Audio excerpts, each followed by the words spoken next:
they cannot do. Good afternoon, everybody. Good morning if you're watching us from the States.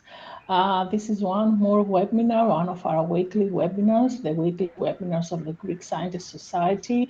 We're very excited this afternoon to be hosting Dr. Aris Baras from Regeneron Pharmaceuticals. Before giving the stand to Dr. Baras, I would like to remind our attendees some features of the Aramid platform. If you would like to participate in the discussion after Dr. Baras has concluded with his presentation, you can raise hand at the right of your screen. And since we are streaming live in YouTube and Facebook, you can also provide your feedback and questions there. Use emoticons, write a question.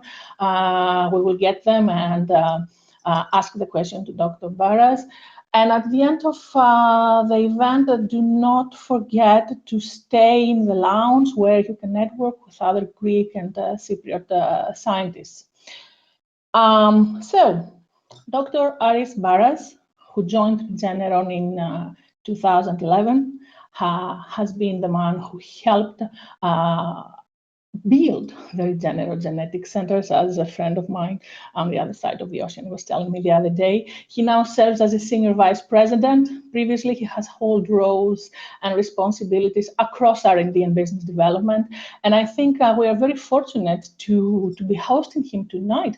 After one day after India, after Europe and US earlier this year, he has given emergency use authorization for your monoclonal antibodies, this time co-developed by Ross. So we are very much looking forward, Dr. Aris Baras, to welcome you on the stand and listen to your presentation on how human genetics impact drug discovery and development.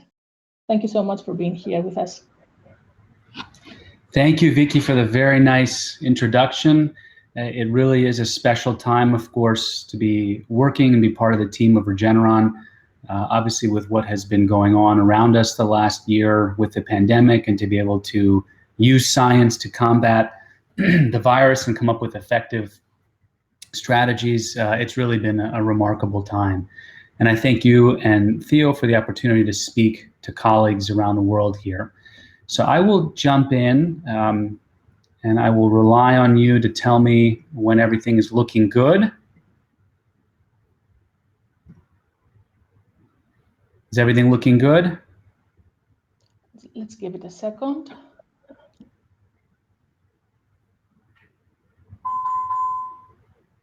We are good to go. Thank you. Okay, great. And I'll do the usual. I will forewarn everyone. There may be just some disturbances here. I'm not in the office today. I'm at my home. And most of my 4 children, my older 3 children, are in school. I do have a rambunctious young 3-year-old who may decide to say hello at some point. So fair warning.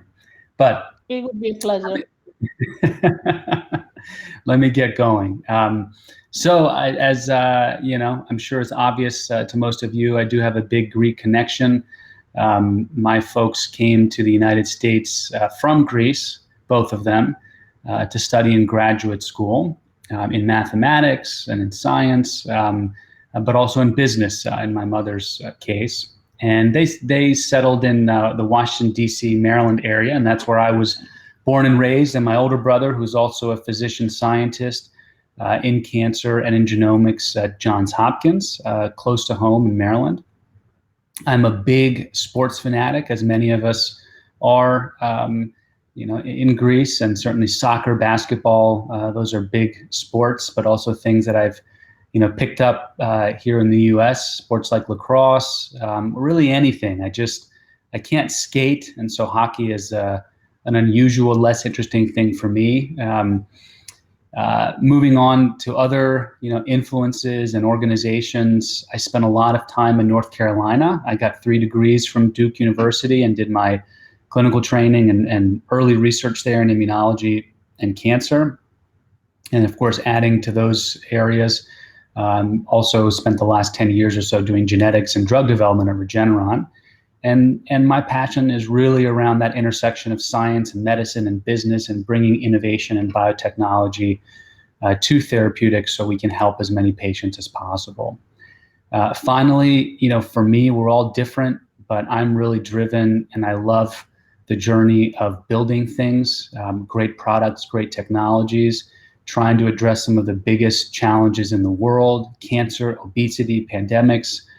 And I like doing that with great people and great teams. And that's really a great hallmark of Regeneron and some of the other places that I've been to. And you'll see some pictures here of, my current surroundings in New York, even though I'm in the suburbs, and Washington, D.C., as I mentioned, and of course the Greek and American flags. So on to our topic, talking about the importance of human genetics in drug discovery and development. The first thing we all need to remember and understand is that what we do in trying to invent, discover, and develop new medicines is one of the hardest things that we try to do in society, period. Why? We fail almost all of the time. 90 to 95% of the time, we fail. Science, and particularly medicine and physiology and pathophysiology, understanding specifically what is going on and how we can intervene to correct that or make it better, is a very hard thing. The other thing is that it's very costly. And one of the big realizations we've had at Regeneron is that we look at obstacles and bottlenecks to that whole process. And one of the things that we constantly struggle with is, what are the genes that are involved? What are the targets that we need to go after? The pace of innovation in our industry back from the 50s, 60s, 70s, through to where we are today, and maybe modern versions of drug discovery and development, the pace of innovation around the technology platforms for the therapeutic molecules has been remarkable. We've gone from medicinal chemistry, where we used to screen natural products and hope that they had benefit in cancers or other diseases. We then went to a legend of our industry and Roy Vagelos in terms of rational drug design and around enzymes and receptors and ligands and using medicinal chemistry to inhibit or activate those processes. And then the 80s and 90s brought us the biotechnology revolution and using proteins and recombinant DNA. And now we're in an era of genetics medicines using things like RNA interference, CRISPR, Cas9, and next-gen products for gene editing, viral vector technologies and gene therapies. It's remarkable. Every time we have a great target, we can apply so many different technologies and often have many, many different new medicines to combat that. The problem is we don't have enough targets. If there are 20,000 genes in our genome, if you add up all of the approved medicines and all the experimental medicines in testing, it's less than 5% of our genome that they're targeting. And in the few instances where we have followed genetics targets, the probability of success is staggering. So this is really a model that we need to follow, and we need to build the genetic map for all diseases and all targets as soon as possible. So our goals, we like to keep things simple at Regeneron with our science. We use human genetics, and I'll give you plenty of examples, to help us identify new targets. We use human genetics with our pre-existing drug programs, of which we have many now, to help us understand, have we picked the right clinical uses or indications, as we call them? Are there new clinical uses for these therapeutics? Or are there safety considerations we have to worry about? And we also look at precision medicine approaches, where not all diabetics are diabetics, not all COVID patients are COVID patients. There are differences in the risk of outcomes, of severity, of progression of disease, of response to treatments. And we use genetics, broader genomics, and much broader profiling strategies to help us develop algorithms and classifiers so we can predict these things and have more precision medicines. Okay, here's a snapshot of our pipeline to show you how committed we are to human genetics. While we've done a lot in the last 5 to 7 years in sequencing millions of individuals, discovering dozens of new genetics targets, even before our efforts in genetics discovery, we've been a company for 30 years. We were always committed to this principle of human genetics being one of the best ways to come up with hypotheses and to pick diseases and targets for drug development. So you can see from our earliest approved product at the top here, this is a therapy for a rare genetic autoimmune disorder, down to one of the most recent things in our pipeline, a RNA interference or siRNA molecule co-developed with Regeneron and Alnylam against a new to the world target from genetics, HSD17B13, involved in fatty liver disease, of which there are no cures and is really a devastating condition leading to liver transplants and liver cancer. And so, we have a lot of things in between and lots more coming preclinically. So a couple of these examples in a little bit more pictures and words here. So this is the ARCALYST product that I mentioned, and the disease is cryopyrin-associated periodic syndromes, and there are some other conditions that have similar mutations in this NLRP3 gene, which is a major inflammasome and pro-inflammatory regulator. And when you have these pathogenic mutations, the body revs up interleukin-1, a big pro-inflammatory molecule, and you get these really debilitating flu-like symptoms and really kind of horrific autoimmune symptomatology. And once you know that, the mutation and the IL-1 storm, it was very easy to think about how you would develop a therapeutic approach to combat that. And so ARCALYST was leveraging the TRAP technologies, a great, biotechnology platform and invention I alluded to back from the 80s and 90s, and engineered proteins, fusing cytokine receptors to an Fc portion of an antibody. And this therapy blocks and binds up IL-1 and dramatically ameliorates and improves this condition. Moving forward a little bit, a new story, no doubt many have heard of PCSK9, one of the poster childs for large effect protective human genetics. And it was discovered by Helen Hobbs and Jonathan Cohen that mutations that knock out in humans the PCSK9 gene lead to very safe, it's very safe. These individuals are extremely healthy. In fact, one of the early individuals discovered was an aerobics instructor and extremely fit. And you have very low LDL cholesterol. And as a simple picture here of this bar graph summarizing this New England Journal paper, almost a 90% reduction in the rates of heart attacks and heart disease. So we and a few others, we had the first approved product, quickly developed therapies that mimic these mutations. In this case, it was an antibody, a monoclonal antibody, that blocks the gene product, the protein PCSK9, and has the similar phenotype as the genetics. Okay, lastly, yet another example in pictures here is looking at these congenital insensitivity to pain mutations.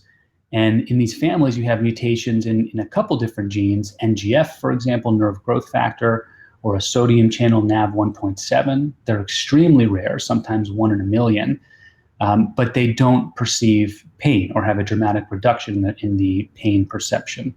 And so obviously that would be a fantastic thing if we could mimic that in a safe way and avoid a lot of the issues that we have with opioids or even more common things like NSAIDs that are contraindicated for so many patients. Okay, so that's a lot of the motivation and the goals and the philosophy, if you will, behind, we're Greeks, so we like a lot of philosophy behind our science. But here's where we are in a snapshot today, 7 years later from when we started our big genomics program at Regeneron. We've now sequenced over 1.5 million people. To put that into perspective, if you take the whole world in the history of humankind, the next generation sequencing history is only about 5 to 10 years. But in any case, there may have been 3 or 4 million or maybe 5 million people who've had their exome or genome fully sequenced. And so 1.5 million coming from one small place in New York isn't too bad. We have 100 plus collaborators around the world who we do these studies with.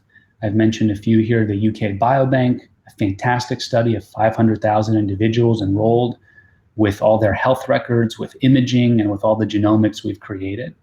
And there are, as I mentioned, 100 additional partners in different flavors and varieties. It's been incredibly productive, and I'll tell you just a few stories today. But we have 15 or more new drug discovery programs that have come from new genetics targets that we have discovered. I gave you one example very briefly, and I'll touch on more of it, the HSD17B13 example now in the clinic. And we're continuing to sequence around 500,000 or maybe even 1 million people a year moving forward. Partnerships is critical to what we do. We've built a fantastic operation of sequencing, of informatics, of data science, of translational scientists, functional biology, all these things, a few hundred people in Tarrytown, New York. But obviously we rely on our academic and industry partners around the world for studies and individuals, participants who enroll in these studies, their DNA samples, their blood samples, their health records that they donate and volunteer. So it really can't be done without this massive global community that we work in. Okay, so getting to a few examples now, as I promised. I'll first go through a couple examples of new targets, and then we'll talk about how we use this in that second bucket, in those 3 simple goals that I mentioned, in how do we advance our pre-existing therapeutics programs? How do we use human genetics to help those? And then we'll also get into some of these precision medicine strategies that's kind of after the fact. Can we identify those who rapidly progress or are at highest risk or derive greatest benefit from our treatments? So I will start with this bottom bucket around new targets. And I'll tell you a story about HSD17B13 and protection from fatty liver disease. But there are many of these types of stories. We have, I think, almost a dozen or so of these novel protective human genetics stories. And one that's coming out very soon in the next month or so in terms of publication. And so we'll be excited to tell that story and disseminate that information. And this is very important because it relates to obesity, and it will follow very much the same principles you'll hear with this older story. And the impact on obesity is really significant. So these individuals who have these protective mutations, they happen to be loss of function mutations. They inactivate the gene in a G protein coupled receptor. They confer a fantastic benefit on the very rare lucky individuals who have these mutations, 1 in 3,000 or so, where they have substantially lower weight and a substantially lower risk of lifetime obesity, and the things that come with that in terms of diabetes and other comorbidities of obesity. And they're perfectly healthy as far as we can tell. So it's not a pathologic leanness, it's a very healthy leanness. But let's get to the story I've chosen to highlight today around new target discovery. I guess just first, one more introductory point is that when we think about new targets and what types of genetics make for the best targets, genetics is an extremely broad field. It's like saying, biology or even immunology. I mean, there's so many subtypes and areas to focus and different parallels to take from there. And in genetics, what we're really looking for is very large effect genetics. We want to understand things that have a big effect, a big signal on disease. Because of course, we're in the science, we're in the business of making therapeutic molecules that can have big benefits for patients on devastating diseases. We also look at these extremes. And the one extreme we're incredibly excited about, we call it the holy grail of discoveries for us. You've heard me now say a couple times, protection, protection, protection. We want to know when there are genetic variants, so they alter the normal function of the gene and the protein. And we want to find these variants that confer very favorable phenotypes, or they have great benefit to the rare individuals who have these naturally occurring mutations. So we're looking for situations where these variants either protect or dramatically lower the risk of ever having a disease, like that 90% reduction in heart attacks, as I mentioned. Or if you have disease, individuals who have disease, amongst them, people with variants that now have a very different course of disease, a much more mild, benign, dramatic reduction in progression or severity or mortality. So these are the types of situations that we look for. I've highlighted, the examples I told in the past, but also one that's more relevant around, infections, given the pandemic and COVID. But one of the earliest stories of protective genetics was actually in the early 1990s. For those who may have been in the field of HIV, so you will know that HIV can infect your immune cells through different routes, and that gives them different tropism. One type of route is the CCR5 co-receptor, where CCR5 trophic HIV viruses rely on this receptor on your immune cells to enter the cell and infect the cell. And so individuals who have copies, deletion actually in that gene, the virus can infect those cells, so they are naturally immune or protected from HIV virus. So the story in this category that I'll tell today is around non-alcoholic fatty liver disease. As I mentioned before, it's a huge problem. It's a silent killer in many ways, in that it's one of the sequelae and comorbidities of obesity. So one of the consequences of this obesity epidemic is that there's also fat accumulation that occurs in your organs. And the liver is one place where there can be tremendous accumulation of fat, and it can be very pathologic. It's a very slow process, for better or worse. And so there are many people out there, as I mentioned here, 10 to percent or a quarter of the population that has a lot of fat in their liver. Clinically, this is called simple steatosis, and there's not much done with it because it takes time, and then a proportion of that, it can be up to half of those individuals or a smaller proportion, end up getting inflammation because of that in their liver and fibrosis coming into their liver. And that's when it can become, or it does become, clinically meaningful, and you get to things like cirrhosis, liver failure. This is now a leading cause, if not the leading cause, of liver transplant, with the amazing advances in the treatment of hepatitis C, for example. And this is also a major cause of hepatocellular carcinoma or liver cancer. So what we wanted to do, so as I mentioned before, we like to study some of the biggest unmet needs where we can have a big impact. So we applied all these things I mentioned: large-scale sequencing, the search for protective genetics. And we looked at individuals with laboratory values and biomarkers of liver injury. These are called liver transaminases. And this was an older study for us. At the time, it was considered massive, 50,000 individuals. Now massive for us is 500,000 individuals. But we looked on the first hand at liver transaminases to help us find genetic variants that had a strong signal on those quantitative traits. There's a lot of statistical power to detect signals in continuous variables over 50,000 people. And then we took the things that we found and we tested them to see what effect do they have on clinical outcomes. So the things that I mentioned, that late stage cirrhosis, cancer, liver failure.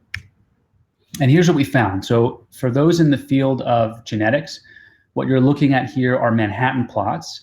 So on the y-axis, you're looking at p-values. On the x-axis, you're looking at the entire chromosome, 3 billion base pairs arrayed, entire genome, arrayed by chromosome. And what you'll see here is that all the few known genetics, there are the genes that in fact encode for things like alanine aminotransferase and aspartate aminotransferase. So that's obvious. Other known conditions like SERPIN-A1, the gene behind alpha-1 antitrypsin deficiency. And then some of the early great discoveries, again, a name I mentioned before, Helen Hobbs, Jonathan Cohen, PNPLA3, for example. But that's about it. And these things all cause disease: PNPLA3, alpha-1 antitrypsin deficiency.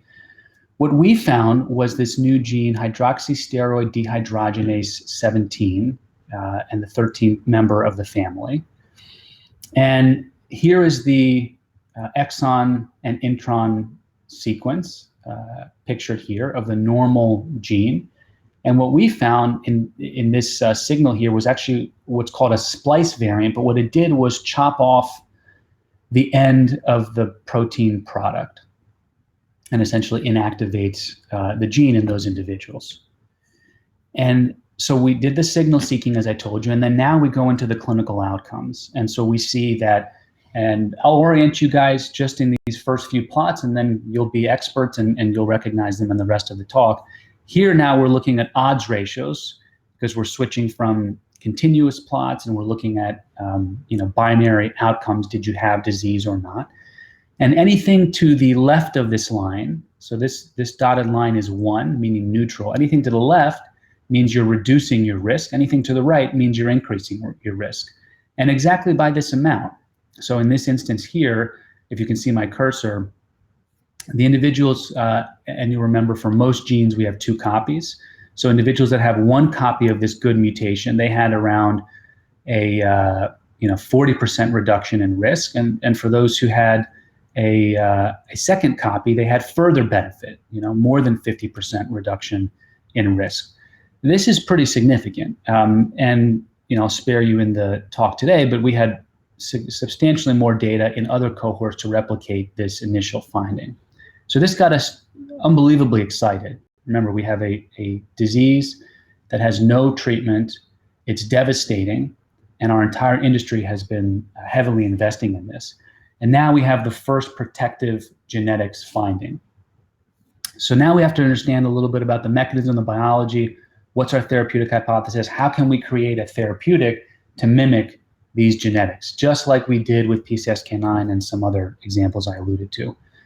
So the first piece of good news is this is exquisitely expressed. This is gene expression data in the liver. And you also see it now very specifically for this gene expressed in the liver compared to all these other tissues that you see arrayed here on the x-axis, where the values are very low. So we have something that's very liver specific, and that makes sense. Dr. Baras, yes. I'm sorry to interrupt. We seem to have lost your presentation. Maybe you would like to share your screen again? Oh, did we lose it?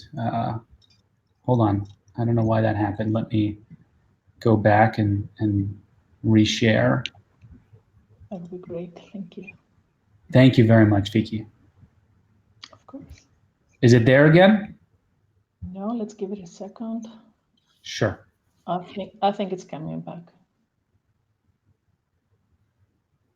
Excellent. We are back. Okay. Thank you. All right. So hopefully you heard me say, I mean, the short version is this is very liver specific and highly expressed in the liver.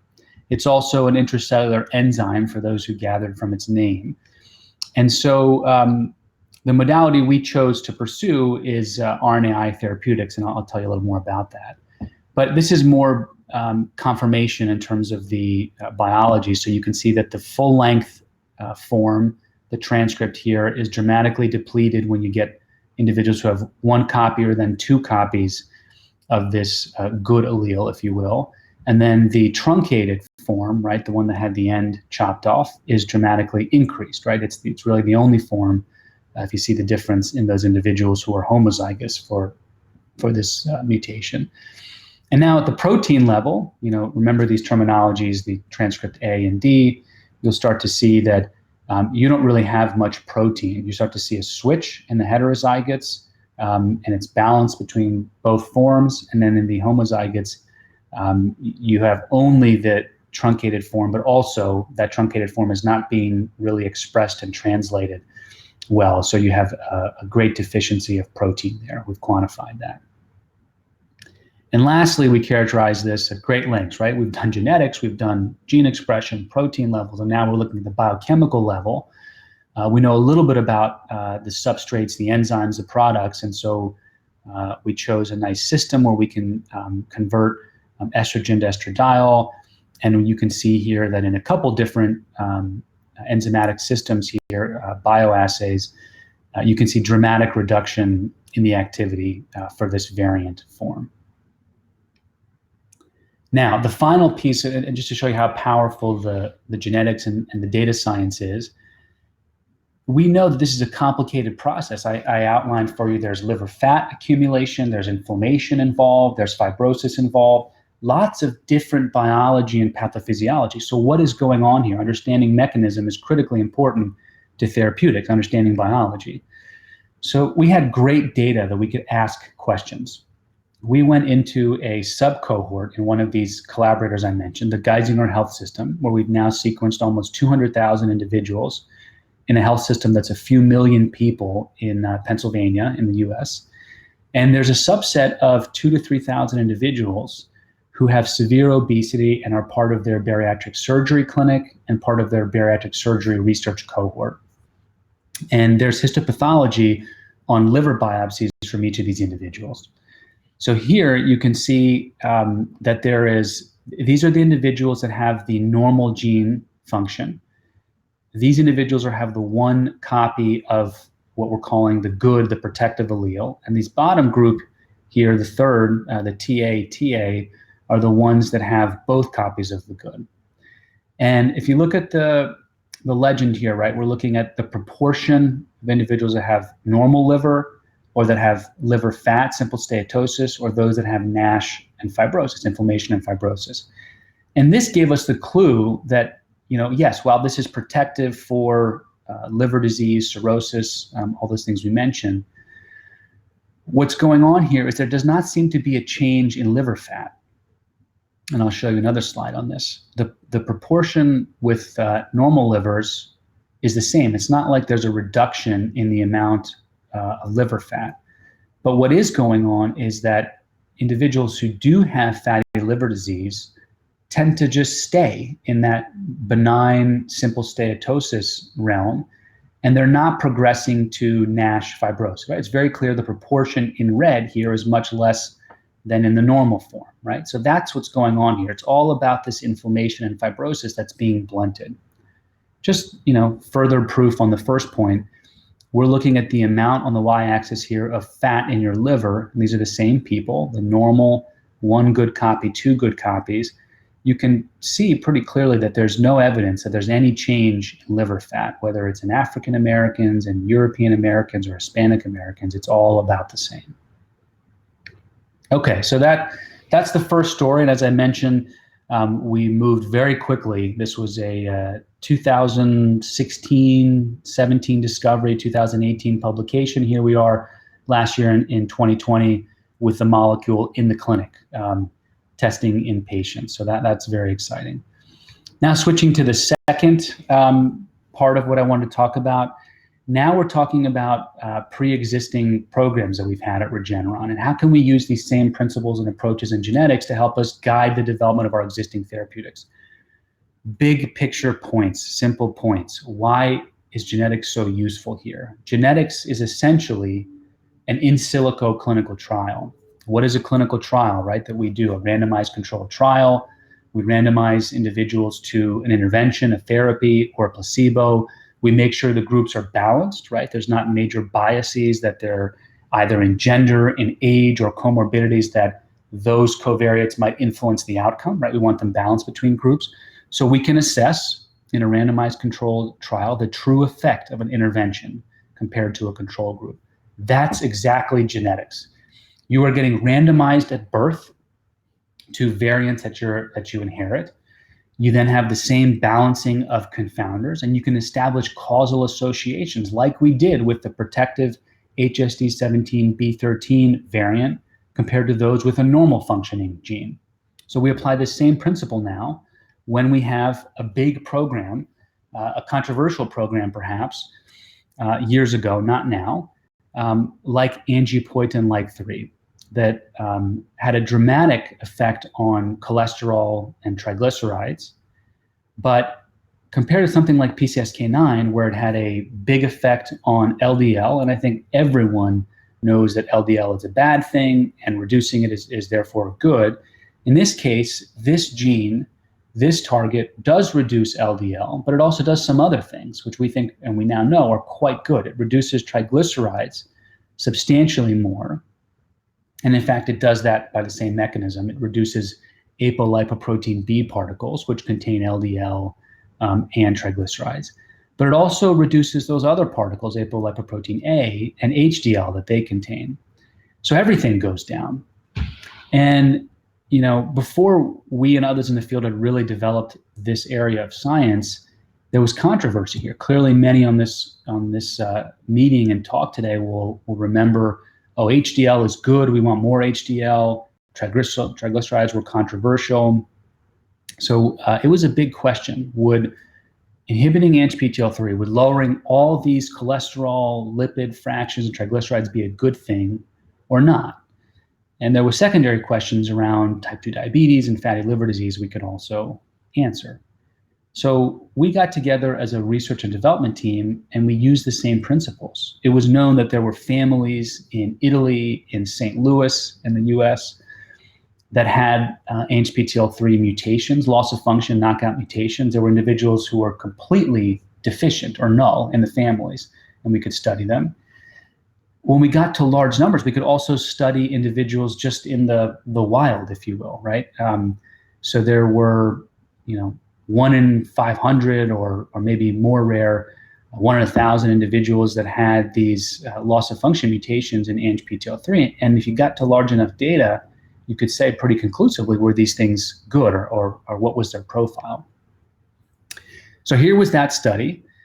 We looked at individuals, again, in an older data set. It was huge at the time, 50,000 individuals. Now that's, pretty moderate size for us. But we were able to find these individuals, several hundred of them, and they had 50% lower levels of circulating ANGPTL3. So that was great. And they had low levels of all their lipid fractions, as we would have expected from the families and from some of the mouse genetics. So you can see the normal levels in the population of each of these fractions. And then you can see the levels in the individuals who had these loss of function mutations. So that was great. And these are incredibly significant p-values, as everyone can see. So then we had to get to the question of, is this good or bad or neutral for heart disease? So we studied several 100,000 individuals. We looked at all these variant carriers, and you can see how they always stacked up, these same plots, in terms of a beneficial protective advantage. And there was about a 40% reduction in the risk of coronary disease, heart attacks. So there was much more than this. I mean, I summarized this paper here. But ANGPTL3 is part of a broader pathway of lipoprotein lipase. This is how this is working. And another related family member and inhibitor, ANGPTL4. So this is what we were able to piece together over a couple of years using very powerful human genetics. Think about how quick this all was able to happen and really resolve controversy and provide fact and truth. So lipoprotein lipase chews up and hydrolyzes triglycerides. And increasing activity is a good thing. This decreases cardiovascular disease risk. This has been shown with human genetics that activating mutations in LPL, in fact, do this. We were also able to show that loss of function in LPL is bad, as you can imagine. It increases your cardiovascular disease risk. And similarly, the story is just continually holding up. Our other contribution, ANGPTL3, if you remove the brake, right, these loss of function mutations, you now go back to LPL being free and more active, and we get beneficial effects. A little bit before this, we also showed that ANGPTL4 does the same thing. You have loss of function mutations here. You can free up LPL in other ways. And again, you have the same paradigm. Incredibly consistent across many studies and across many key mediators in this pathway.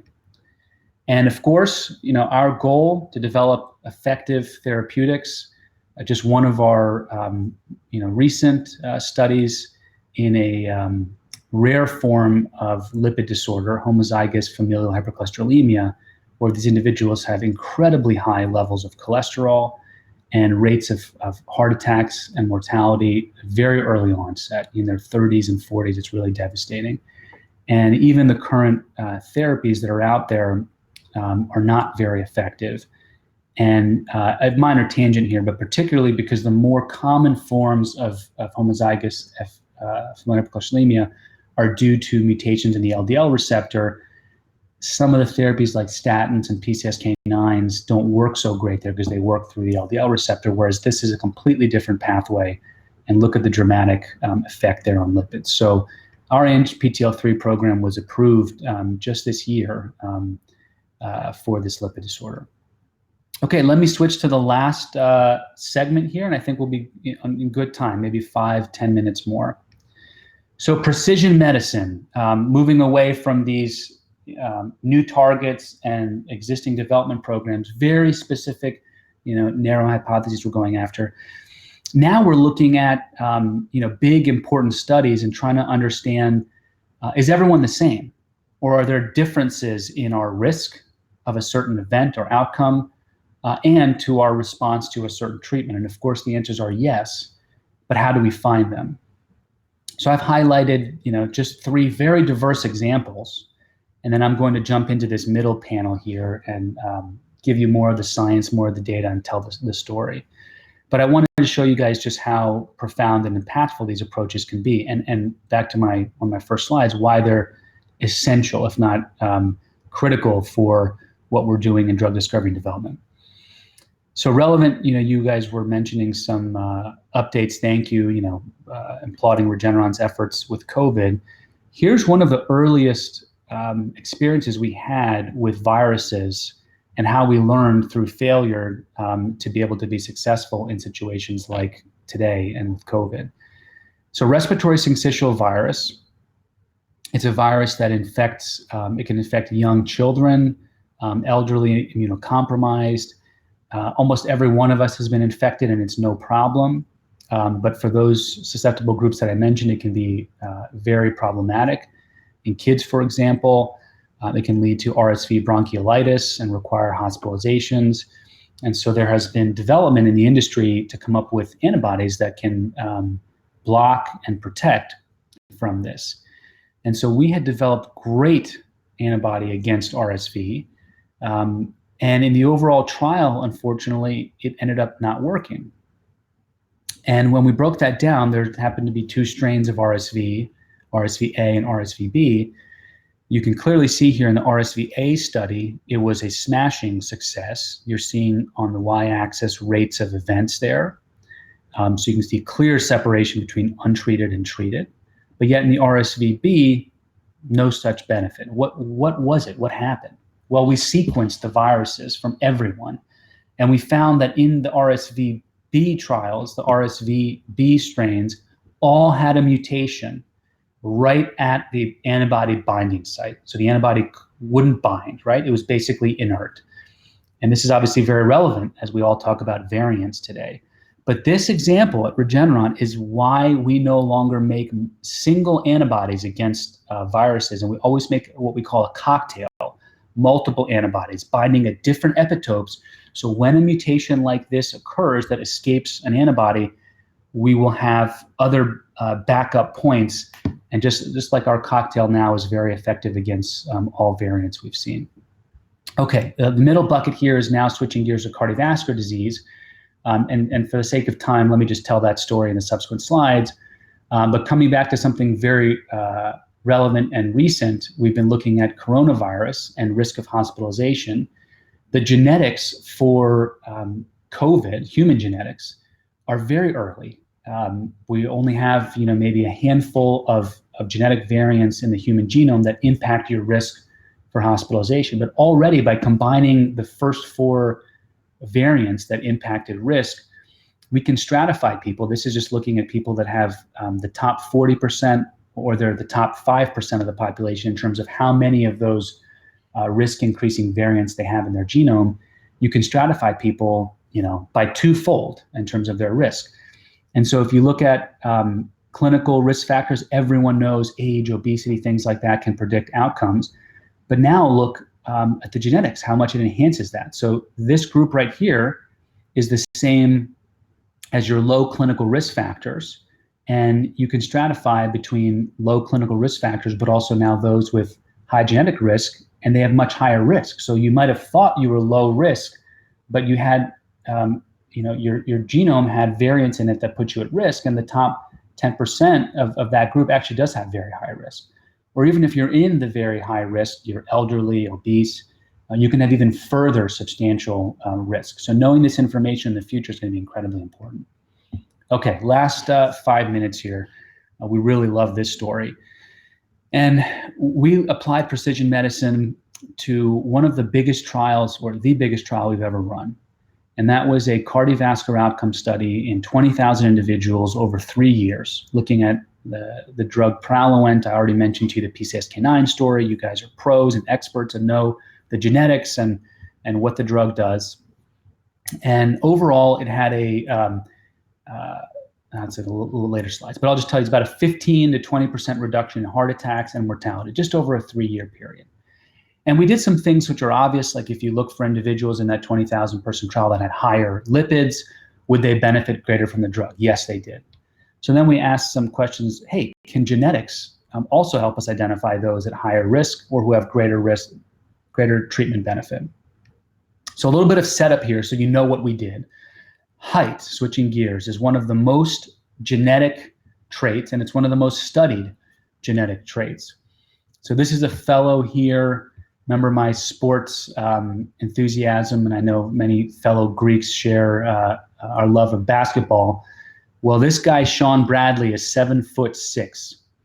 And it turns out he's 7'6" because he has one of the highest burdens or scores in his genome of all these little variants that increase your height by a little bit. So this is the Manhattan plot on the top of studying almost 1 million people. This is, remember, this is arrayed across the whole genome, all these hundreds and thousands of points that increase your height across the genome. And then if you ask, well, how many of those height increasing variants do any one of us have? You know, here's Sean Bradley. He has perhaps the most, and that's why he's so tall. So we asked the same questions in cardiovascular disease. You can do the same thing and find out all these variants that impact your risk of cardiovascular disease. And we can just ask which people have the largest number of those or the fewest number of them. And this is what happens. This is a 500,000 person study, the UK Biobank. This was a prior version of our Geisinger study. I told you is now about 200,000 people. We looked at almost 100,000 people. And look at your percentile of genetic risk score, how if you have very low burden of these risk alleles, you hit the genetic jackpot or lottery, and you have very low rates of cardiovascular disease, 1% or so in this very healthy population, UK Biobank. In a sicker clinical seeking population, it was 8% or so. If you're in the highest risk groups, you're seeing 9-10% in this healthier population, or in this clinical cohort, almost a quarter of the population. So that's how this works. So we just applied this to our clinical study. And as I showed to you before, something as simple as LDL dramatically enriched back to our clinical trial, the event rates, okay, in these red bars. And if you looked at something like the Framingham risk score, the same thing. And now if you look at genetics, look at how it stratifies and separates. So in the lower genetic risk, there was a modest effect. And in the high genetic risk, there was a much larger difference, right? And primarily what you're doing is increasing the risk in the placebo arm, and the treatment is very effective, right? It's working in all settings. But if you treat people with higher risk, it's likely you'll have much greater benefit. It's somewhat of an obvious principle, but this is a great, demonstration of it and a great application of it. And so, let's combine everything, right? Let's use something that everyone uses, like LDL, cholesterol levels, and something like genetic risk score, which is perhaps a little bit, avant-garde and not available to everyone in the clinic. And you can see here that if you have low risk for both, something like your lipids or your genetic risk, there's very little benefit of the treatment. If you now had one of those, you had high lipids or high genetic risk, you're starting to see great benefit from the therapy. And if you're high, you're seeing tremendous benefit, right? And if you'll bear with me, sorry for speeding back here. These are very important yellow boxes, right? I'm telling you what proportion of people, at least in our study, which is, other than having the requirement for established cardiovascular disease, things like that, it was essentially random after that. Most of the study was low. What a waste of dollars and enrollment of all those people And focusing on this third of the study did essentially capture all of the signal, right? Imagine having been able to design a study not on 20,000 people, but on 6,000 or 7,000 people, right? Or be able to do a longer study, or, we would have seen these results much sooner. So tremendous implications. And that's it, folks. So the other thing is, this is really just the tip of the iceberg. It really is. We want to proclaim the great value of human genetics and genomics in drug discovery and development. But we also at the same time want to say it's just the beginning. We can maybe talk in the discussion why that's the case, but there is so much more to be discovered using these same principles outside of places we have a lot of data in cardiovascular disease. Let's do this in hundreds of other diseases. And as I mentioned just right now, the use of genomic information isn't broadly available to do the types of things that I just showed we could do after the fact in these trials. So it really is just the beginning. I always say that where we are in genomics right now is where the semiconductor industry, microelectronics, was when they were in supercomputers and in their early trajectory. And now every one of us in every room that we're all sitting in probably has a dozen different microelectronics technologies, our computers, our phones, our electronically controlled lights, and all sorts of things. So that's where genomics is going. It's going to be ubiquitous in science and medicine. So thank you to the hundreds of scientists at Regeneron and thousands that we work with around the world, as I mentioned, the millions of volunteers that are in these studies. None of this would be possible, of course. If you'd like to learn more about the Genetics Center particularly, and Regeneron more broadly, you can go to this link in our website. And thank you to Theos and Vicky for the invitation and for having me here today.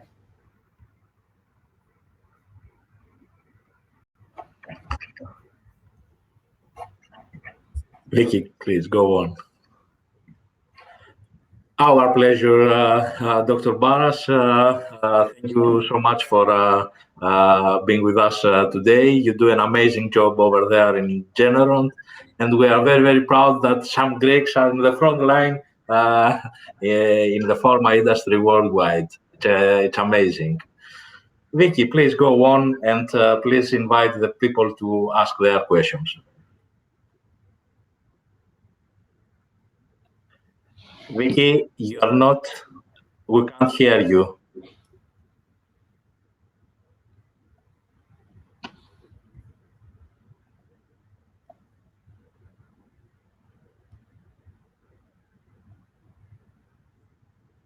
You can't? No, we can't hear you, but I can, if there are there any questions? Can you try again, Vicky? You lost. Okay, I have a question, if you please. I've seen that your, let's say, approach, first of all, it is amazing what you're doing in Regeneron, and Dr. Yankopoulos is a legend in finding and new drugs. He has 7 or more of his own. You try to, let's say, somehow, I've seen in your presentation, experiments of nature. You try to cure the diseases by seeing how the protective phenotypes can lead us to some conclusions. Vicky? You can hear me now? Yes, we can. Yes. But let me please finish the question, and then the floor is yours. And I've seen also that you try to, not only Regeneron, but the whole pharma industry, to predict, especially in the genetics area, to predict who is going to suffer, how we can, let's say, mitigate the consequences and all the things in an advanced. The thing is, we need more and more data, and we need a lot of people to have their genomes and to study in order to design our strategies to come up with some cures. I would like to have your opinion on that. And given that we are proponents of citizen science and how the people must change, especially in Greece, their perspective and be available to assist, let's say, the science to give us all these benefits back to the society. Of course, we have to protect anonymity and all these things, but we have to find the balance in order to.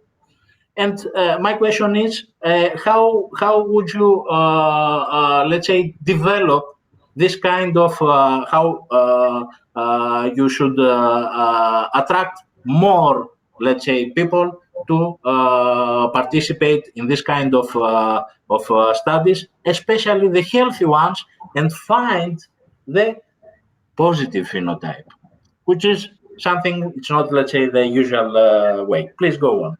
You nailed it, Theo. So the healthy people are essential for this, right? So the old way of doing genetics, there's nothing wrong with it. It's just the only thing that was possible when these technologies were not yet available to sequence, thousands, let alone millions of people.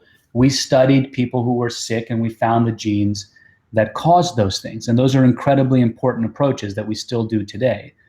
But those approaches are impossible to find these protective, beneficial variants, right? Mm-hmm. So how have we done this? Well, we've worked very hard. We've done it with high integrity and a lot of smarts and efficiency. We've collaborated with great groups around the world. We always have, as you said, anonymity and privacy and transparency, number one. So everyone who is in these studies is extremely aware of what is going on. They generously have decided to donate their data or their sample for science. And we've done so in partnership with clinicians and scientists, in, I think, 35 countries, 6 continents. I mean, we've really worked hard over 7 years to do that. So that's how we've done it.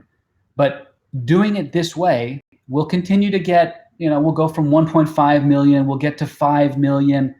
There's how many billions of people on the planet? Sure. We don't have to sequence everybody, but it certainly would be nice if we weren't talking about, being in the 1,000th % of the globe being captured. And so you raise a very it would be quite sufficient. It's a personal choice, right? But let me be a little provocative. So, and I'm a relatively young person, I hope, although my boys remind me that I'm not when we play basketball or we race. I'm old man now. But so many people are happy to post their pictures and all their information on Instagram and Twitter and Facebook, and they give so much personal information and incriminating information without thinking about it twice, right? And yet we have all this sensitivity. My own personal opinion, it's not Regeneron's opinion, it's not. Why is there for so many people such reluctance to share your health information, especially when it can be done in an anonymized, private fashion, right? Not on Facebook for everyone to see. So I think we have not struck a great balance of this in society to understand the great benefits to society of these types of things and how carefully this can be done, right? If we could have just done that better, I think there would be much broader participation and we could have tens, hundreds of millions of people into these types of studies. And look at how quickly things happen when you have genetics evidence, right? I mean, we're not talking about an animal system. We're talking about humans, right? And we're talking about genetic mutations, right? It's extremely clear what's going on. It's not that far then to say, let's try to make a therapeutic to, recreate or mimic those effects, right? Or to come up with better diagnostics and, algorithms to be able to predict. Not everyone's the same. Let's focus our healthcare for cancer screening for you or cardiovascular screening for you, or you need to be very careful about COVID and other infections because you're very susceptible, right? So I think in short, Theo, we need to educate better. We need to do a better job as scientists We do great science. We don't tell stories. We don't relate to the public.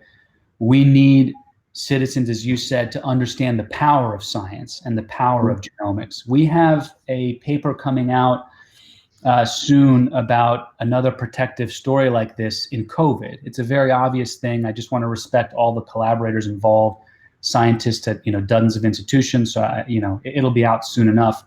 But it's a gene, and its expression is reduced, and people are dramatically protected from infection and hospitalizations from COVID. And I showed you that cardiovascular example. Within a year, those 3 or more major papers that solidified a controversial area of science with causal science, and it was clear how to move forward afterwards. Or you look at HSD17B13, discovery to clinic in 2 years. That's the kind of pace of science that we want to see. That's the pace of science we've seen in response to the pandemic. We don't need a pandemic every time. We just need great science, and we need, as you said, citizens working with scientists to advance great causes. Otherwise, I would think that I am a little bit obese, not because of my genetic makeup, but because I eat a lot, which is not the case. I'm just joking. But let's also get a country of Greece. Let's do a genome project in Greece, and let's get, what is it now, 10 million or more? Let's be the first country to have everyone sequenced and be at the head of the world. Number one should be a national target, a national goal for this. This is what we are going to support anyway. Please, Vicky, the floor is yours. Thank you. Apologies once again for the connection problems today. So to take this a step further, I have a lot of questions to keep us here for hours. So as I was saying before my connection got lost, I will try to prioritize our attendees' questions and questions from one of my network and our social media. But to take this a step further, we see a lot of suspicion from the community, from general population. We see a lot of suspicion from the medical community as well. Let's take as an example the situation with COVID vaccination right now. We have had a huge progress for like less than 12 months, and now we have 5 vaccines, more on the way. We have monoclonal antibodies, and yet we are here discussing health literacy and actually discussing its lack. And although everybody is discussing how science, genetics in specific, are taking huge steps forward, we are still here with people questioning the very basics. And I would like to ask this: what is the responsibility of the pharma industry and of competent authorities? Because obviously, not everybody has a medical background, and that much we can respect. But from there, to take it to conspiracy theories for a vaccine that has been developed to actually save the planet, there's a huge distance. Do you think that we in the pharma industry, in regulatory affairs, competent authorities, have a share of responsibility? Yeah, I mean, look, we're all in it together. It's a shared responsibility to get the best outcomes for society. And this is incredibly complicated, of course, and incredibly, it's basic human rights. An enormous amount has been done. When it comes to me and my own personal choice, I feel comfortable, I feel safe with these vaccines. I see tremendous good, right? And I see very little, my own personal opinion, concern or worry. On the other hand, we can't compel or force people to do something, right? And, we are scientists, right? And questions are raised, even though hundreds of millions of people have been vaccinated with no short-term effects. Well, in some vaccines, there have been some very rare occurrences, we know, but at least for some of the ones that are mostly used, they've been incredibly safe, right? And there are these impossible questions to answer around, is this going to impact my, reproductive fertility or this or that? From a first principles, understanding what these technologies are doing, there's no reason to believe that, right? But, the experiment, the question hasn't been answered yet, right? So you can't tell that person or those people something definitive, right? We'd be doing a disservice if we did. But rather, I think the data is overwhelming, and we don't need everyone to take it per se, right? But we need almost everyone. We need most people to be on board with this strategy, right? So we can get out of this pandemic. And frankly, right, those, theoretical concerns people have, again, back to your choice, are you more worried about that, or are you more worried about succumbing to a bad case of the viral infection, right? So, but I take your point. We do need to work together, regulatory agencies, working with the pharmaceutical industry. We focus so much on the science, the development, the manufacturing, the distribution.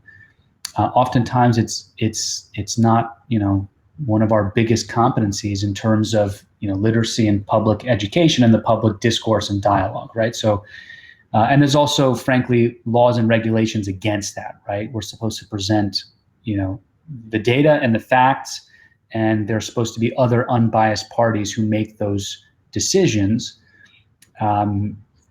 So I'm sorry, Vicky, I haven't given you a definitive answer on this, other than hopefully to highlight just how complicated this issue can be. A definitive answer might be available right now, but it is something that, given the lessons we have learned from the pandemic, we could use later on in a post-COVID era to discuss and see how we can promote health literacy. Yes. So taking it from there, I have a couple of questions, obviously COVID related. I have a question here from Mr. Pandopoulos, and he's thanking you for your presentation, and would like to ask if there is any direct comparison of a real-world clinical data between monoclonal antibodies and vaccines. Comparison in what way? As a prophylactic? Because the more of the primary purposes of the antibodies have been in treatment. So they're very different settings, of course. Vaccine prophylaxis, prevention, right, of infections versus treatment.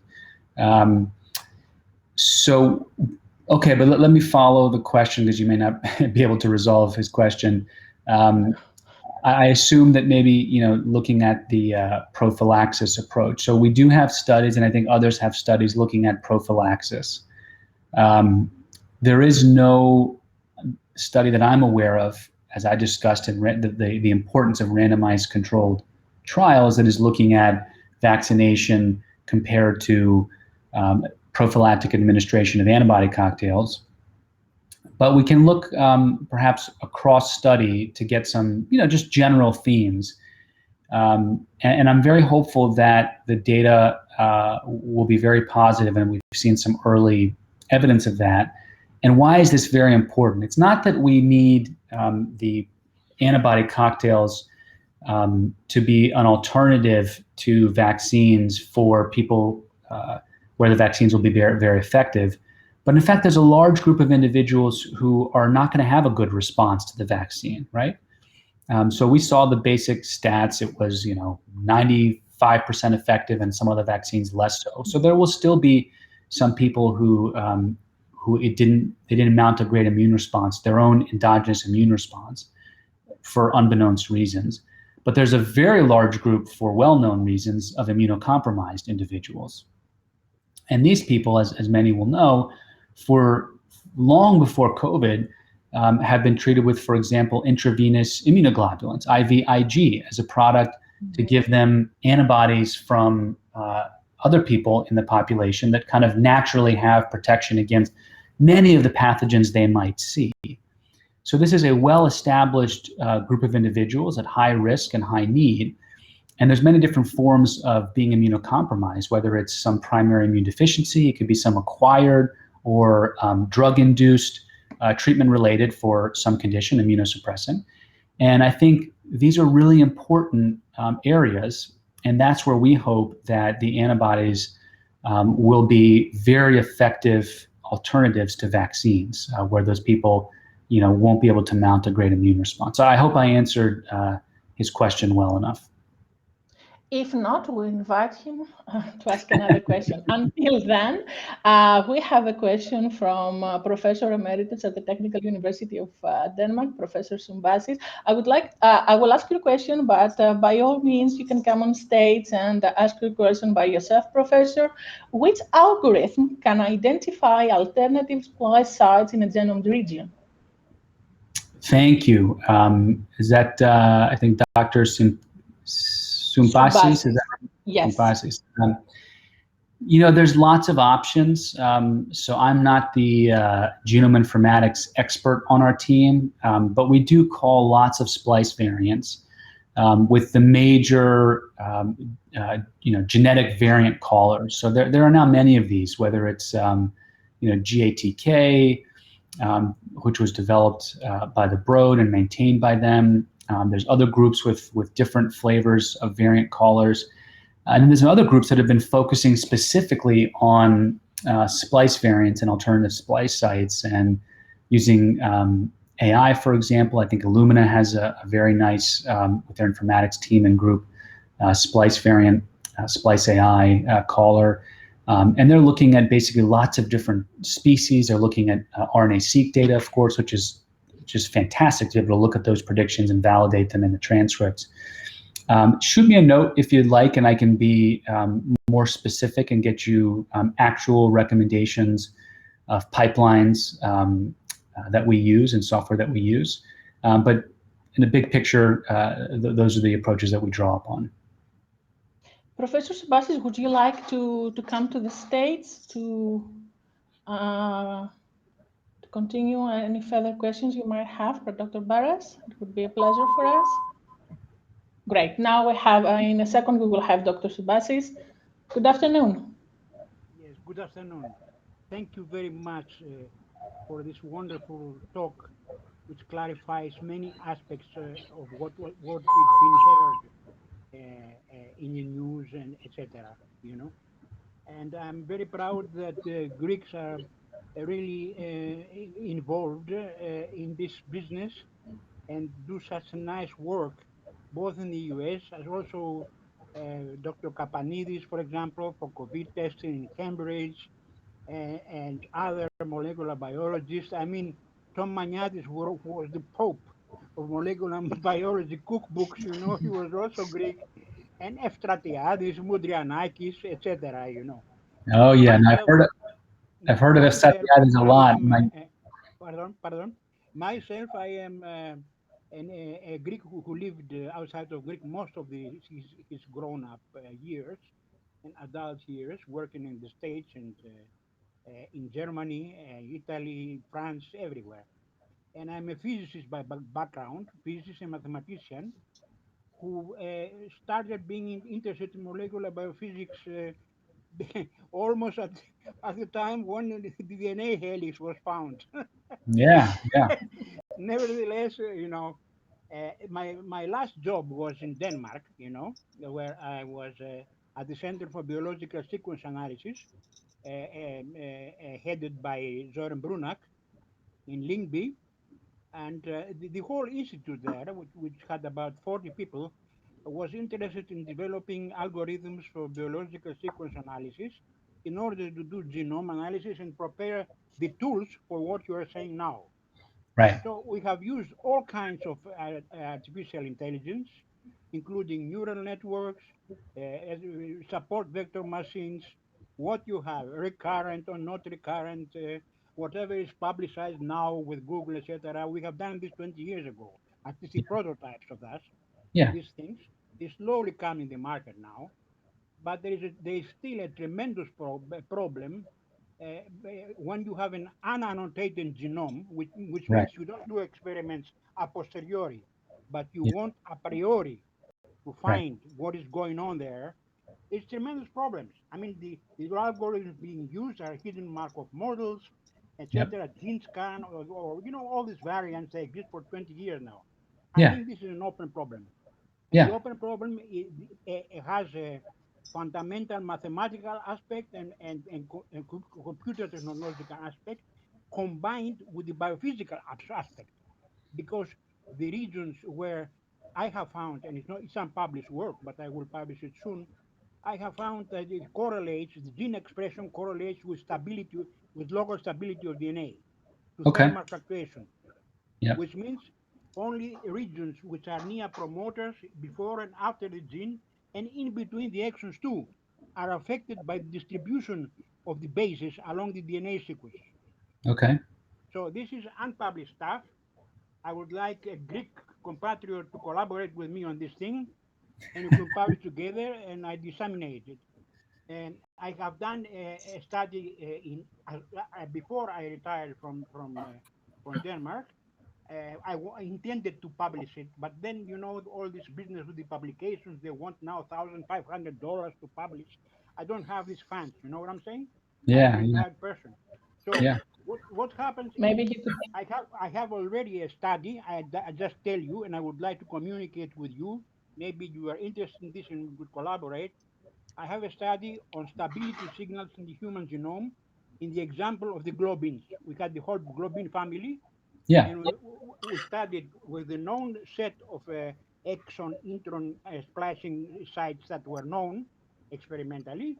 Professor Subasis, if you allow me, I believe that we will be happy to make the liaison between the two of you, or you can contact directly. The computers today that I give today, let them find out where the sites are, and then you do specific experiments only in those regions. Excellent. That's why I put up this question. Thank you so much. And Vicky, if you allow me at the end, if you don't mind, Dr. Baras. In life, a fellow countryman doing such excellent work. Thank you, Professor Subasis. At the end, if you have some time, Dr. Baras, just tell us the policy of Regeneron concerning, let's say, the international partnerships and how do you work with either individuals or teams, even for corporate venture capital, if you support this kind of teams with research centers and things like that. Yes. Alexandra Michailidou came on stage. All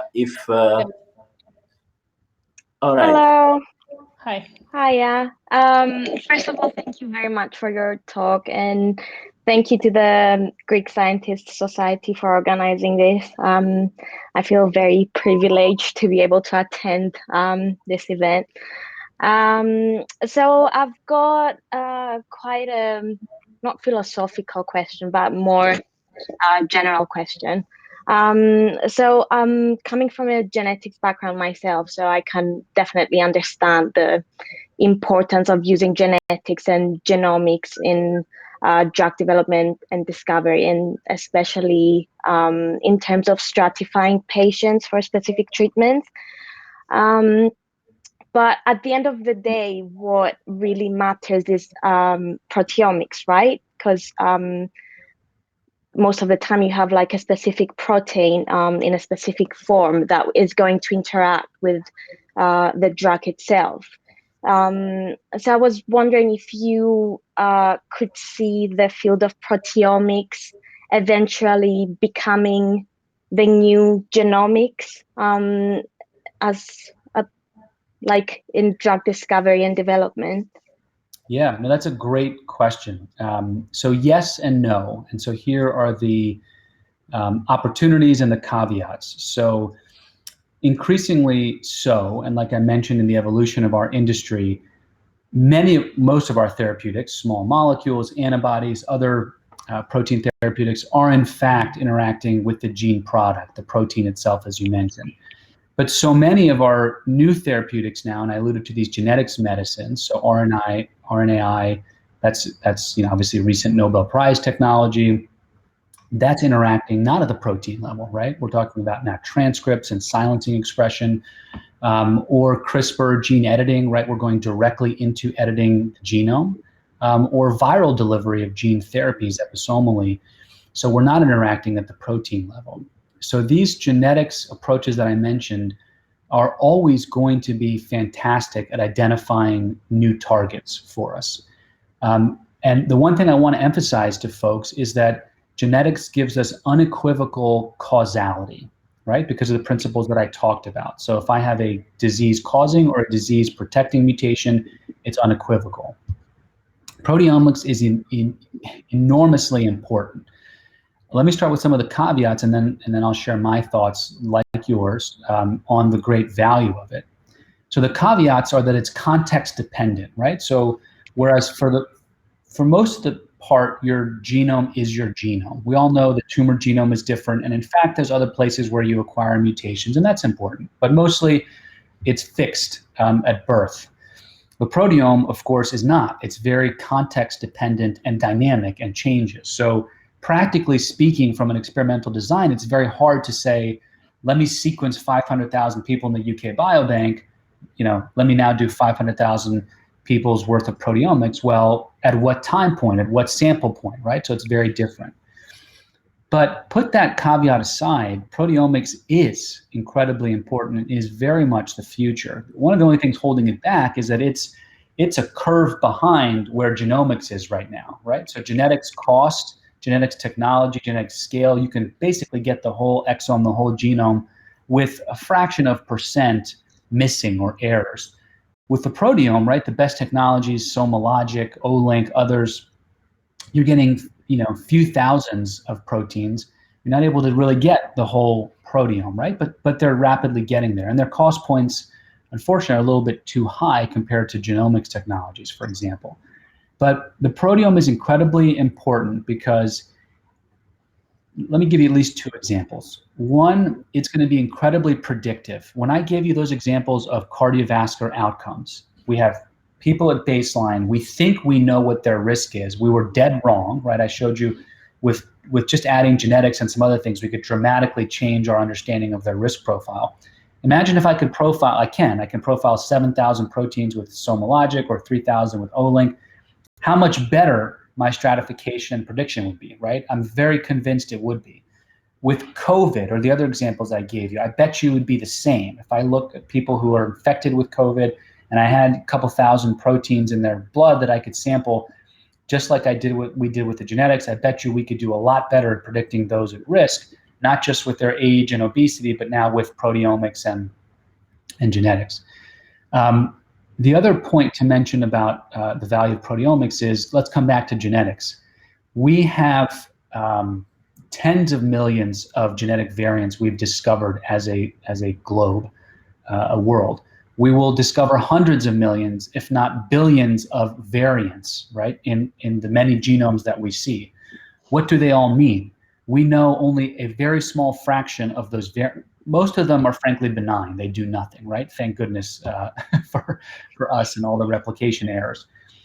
Some things are very obvious, like the truncating mutations I focused on so much. It's obvious, the gene is broken, right? But so many of the other missense, as we call them, they change an amino acid in the protein or some regulatory variant. What are they doing?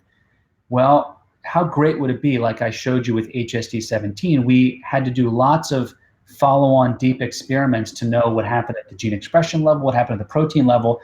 If we could just have higher throughput technologies to sample the proteome, which is what we're doing, for example, there's a big study that the same pharmaceutical industry players are doing in UK Biobank, sampling 3,000 proteins in the UK Biobank in 50,000 people and pairing it to their genomes. So now we'll be able to understand what a lot of the genomic variation is doing at the proteome level. So those are my thoughts. It's a double-edged sword. We have been tricked, for example, by taking protein relations to diseases and thinking they were causal. It could be resultant, right? And an intervention doesn't work because that was not a non-causal correlation, whereas genetics is always causal like that. So I think there's other areas where the proteome is immensely important and valuable in science, and I hopefully highlighted a few of those. Thank you. Vicky, if you allow me, I'm so sorry. I jump in all the time. I just want to say that Alexandra Michailidou is a worthy child, Axiotechno, how I can say it in English, of Cyprus, and she works here in Cambridge, in the UK, in Dr. Kouzaridis, Tony Kouzaridis, if you happen to know, lab. Dr. Kouzaridis, along with Dr. Konstantinos, I forgot his name, who is Greece, Chelepis, they found a promising, let's say, they are going to go for a new drug, the AML. My question, I come back to my previous question, if you allow me, which is how do you conduct, let's say, your network with especially with Greeks, which is this our let's say promise somehow, Greek teams all over the world when they come up with new discoveries and they want some assistance. Please tell us some things about your great question. Yeah, sorry I forgot to address that. So not only our program, but across Regeneron, we're a highly collaborative group.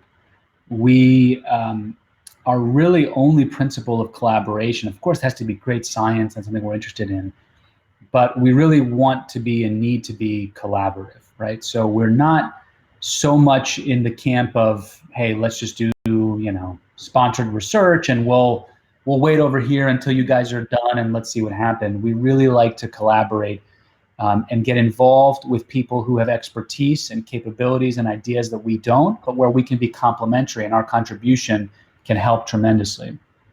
And we've been very productive in that model. In our group, as I mentioned, we have really figured this out, you know, by the fact that we've collaborated with over 100 different groups in so many different countries, in so many different disease areas. And so I think it, you know, at least to us, we've made it quite simple. It always starts with the science. We want to work with folks that have great ideas, great studies, and we just simply put together a bit of a research plan, a collaboration plan, and then we have figured out in most countries and with most institutions how to put together a legal research collaboration agreement. And those things are pretty streamlined. They work pretty well. So again, it always starts with the idea and with the science. So we want to explore that with our colleagues and potential collaborators. And when we have a great project to work on together, we can quickly put all the paperwork in place. You also mentioned, I think, venture and things like that. Mm-hmm. We've made many of those types of partnerships, transactions. We certainly have done those things in the industry setting with smaller biotech companies, but you can also look to our company. We've done some interesting things, perhaps more so with institutions here in the US, but I can think about, for example, some of the monoclonal antibody collaborations we've done with Mount Sinai in New York, where they have access to our antibody technology to pursue targets of interest to them. We also did some very exciting things with the COVID antibodies that we had, working with gene therapy pioneers. And I'm thinking about the group at Jim Wilson and University of Pennsylvania in terms of some of their gene therapy technology, some of our, of course, antibodies and vectors, to be able to combine those technologies, collaborate together, and think about, you know, next gen opportunities, perhaps even for those populations that I mentioned, like immunocompromised individuals. So, you know, Theo, it's different in every case. There's a couple buckets like the academic collaborations, the industry ones, but again, it always starts with great science and it always has to be a true collaboration. Mm-hmm. And do you invite scientists to do some research either in your place or if you have any plans in Greece? Actually, for Greece?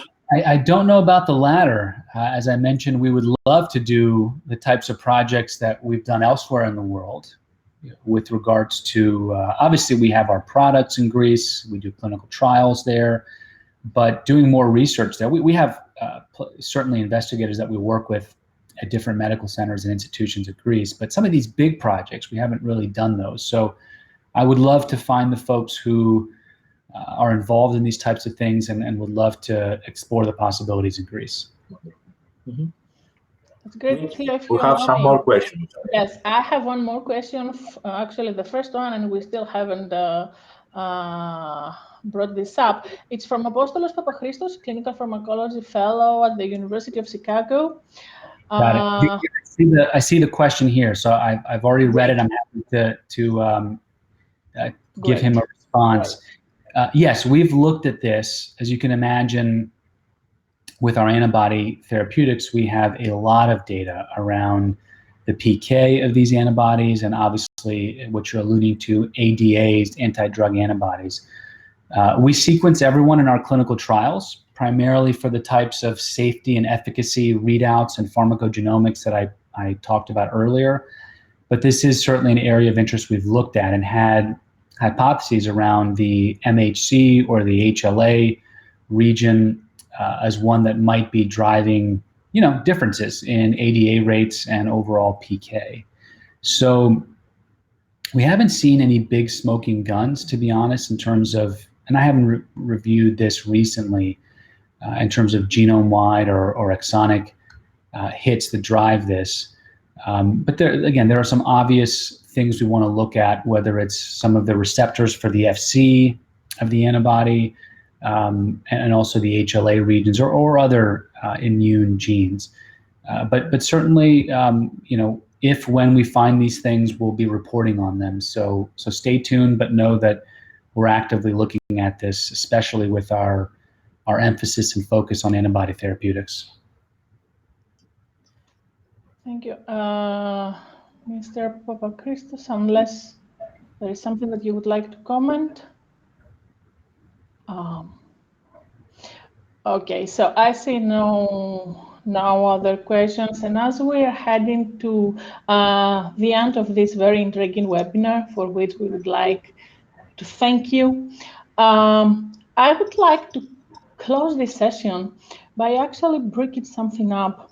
A good friend and colleague in the US asked me the other day, so who are you hosting this week? And I say, it's Dr. Baras from Regeneron. And he says, oh, so now you are going with the rock stars. And I said, oh, no, you got the wrong guy. He's a scientist. And he said, oh, no. Honey, he's not a scientist. He's a rock star. And let me tell you what a rock star is. A rock star is someone who has a popular appeal. He's widely known. He's successful in what he does. And he has an impact to other people's life. So I have promised. I hope this wasn't my mother, because that's probably no. Actually, it was not. But as I hear you talk with this serenity and this confidence, I do realize where all this drug development cataract of Regeneron comes from, and it has been a revelation for us to hear all this information about your drug development program. It has been a joy, and along with you, I would like to thank you. It has been a pleasure. I hope we will have the chance to repeat such a webinar sometime in the future. And I would also like to thank our attendees, our followers in YouTube and Facebook, and I would like to invite everyone to keep an eye on our social media. We will be announcing our next week's webinar very soon. Theo, Dr. Baras, dear attendees, thank you very much. Have a nice evening, everyone. Thank you.